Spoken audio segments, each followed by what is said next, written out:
L'étranger maintenant, en commençant par le Zaïre, où les rebelles continuent leur progression. Ils sont entrés aujourd'hui à Lubumbashi et ils affirment maintenant qu'ils iront jusqu'à Kinshasa, la capitale. Au même moment, les Américains font monter la pression. Ils demandent avec insistance au général Mobutu de céder la place. Jean-Paul Geroard. Vous allez faire quoi maintenant ? Nous attendons que le Premier ministre arrive. Et vous croyez qu'il va pouvoir arriver jusqu'ici ? Bien sûr. Mauvais pronostic. Un blindé de l'armée zaïroise va tout de suite signifier à ce partisan d'Étienne Tshisekedi que ni lui ni ses proches ne sont les bienvenus au siège du gouvernement. Étienne Tshisekedi, nommé Premier ministre il y a une semaine, a été limogé aujourd'hui par le président Mobutu.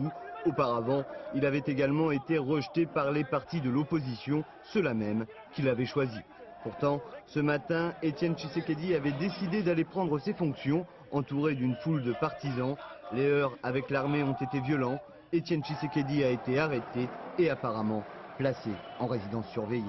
C'est un général, Bolonko Likulia, qui a été nommé à sa place. Il a tout de suite exclu toute idée d'un départ du président Mobutu.